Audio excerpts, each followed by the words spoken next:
Hello everyone, welcome back to my channel. Today we're going to be discussing something that I never see anywhere, which is reading kids. Doing psychic readings for kids, preteens, teens, and what that looks like, what the ethics are behind it, and how you can do it safely. So similar to my family video, I think that a lot of us are taught not to read kids, not to read children, just don't even go there.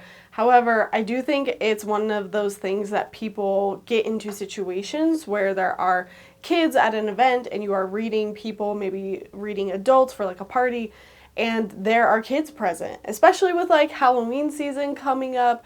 I wanted to discuss this because I think if you're thrown into the dark and given no context, it can be pretty tough trying to figure this out on your own. However, if you at least have some ethics, some background, a plan in place for how to read or not read kids, I think you will be better prepared than I was, I was just kind of told, don't do it, period. And similar to my Ouija board video, I think there are people out there that don't see a problem with reading kids and they're just going to do it anyways. So if you're going to do it, you might as well do it safely and correctly. So if you are new here, welcome. My name is Lauren. I'm a psychic development coach. I like to help psychics, mediums, anyone out there that does intuitive work, just kind of understand how their abilities work, some concepts, how to approach business matters when it comes to being a psychic. And one of these weird situations is approaching kids, or kids approaching you during some events, during readings. And it's a very specific thing, but it actually happens quite a bit. And I've discussed this a little bit more in depth in my psychic development masterclass course. However, I wanted to just briefly touch on it because I know that a lot of you do events, a lot of you do parties, and again, Halloween season is right around the corner, and I know that even I have parties coming up where I know there's going to be kids there. And in the past, what happened is a kid sat down at my table, I wasn't prepared, but mom and dad were like, sure, it's totally fine, he can have a reading, and I had to adjust and do something very quick in the moment. But now I'm a little bit more prepared, I have a plan in place, so when that happens, I kind of know how to approach these situations. Side note, we're going to have a lot of spooky, woo-woo, mediumship themed videos coming up now through the end of October. So if you're watching as this video comes out, keep an eye out for those. If you're not subscribed, subscribe so that you can get those notifications as soon as they're live. Also, I will plan on doing a spirit circle, virtual spirit circle this October, and maybe some online classes coming up that are kind of on demand this November, December. So I also want to preface this video by saying I do not offer readings to kids. Kids do not book me through my website. I've never once had that happen. This is specifically speaking to events or when you're going in person to a party or something and you have people that brought their kids and the kids want to sit down and get a reading. And I think some of the valid problems here with reading kids is that they don't fully understand the psychic stuff. And, I would say even most adults don't fully understand it. And so if you teach them something wrong, if you say something incorrectly, it could really have an impact. Kids are just more susceptible. I think there's also problems with parents being okay with it or not.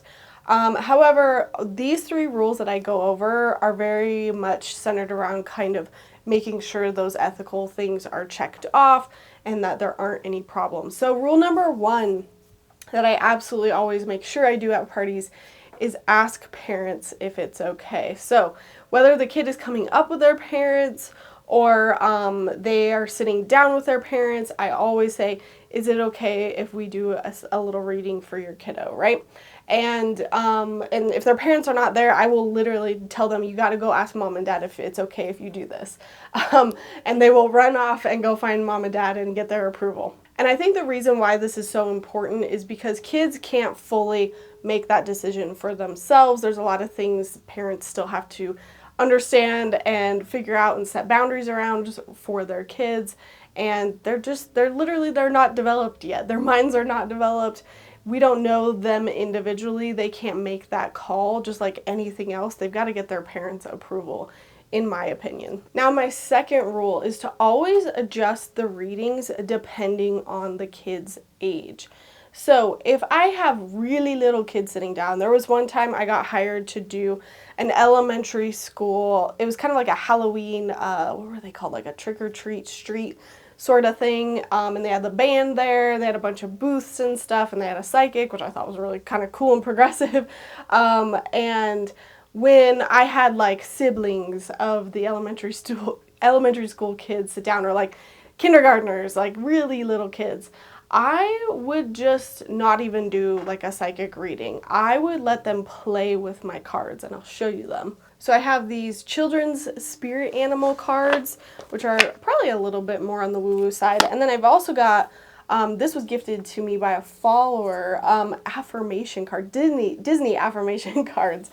And so these are not like your tarot cards, right? They're gonna have fun sayings on it like, I am talented. Some of these are just like questions, like conversations. I enjoy talking to animals and imagining their responses. Do you ever talk to your animals? I am different. And there's all these pretty princesses on it, right? Even the spirit animal cards are very basic, and they just have a different animal on the front of each of these. Turtle, take your time. These are probably a little bit more intuitive. Horse, trust your feelings. Rabbit, ask for help. But when these little kids sit down, I will just let them literally play with my cards. Sometimes I'll prompt a question because they sit down and they're just staring at you like, what do I do? And I'll say something like, let's find who your spirit animal is. And then, or even sometimes I'll just say, let's find what your favorite animal is, or what animal is most like you. If they're a little bit older, again, I might actually use these cards a little bit more intuitively and say, let's get a message for you. I'm a psychic. This is what I kind of do.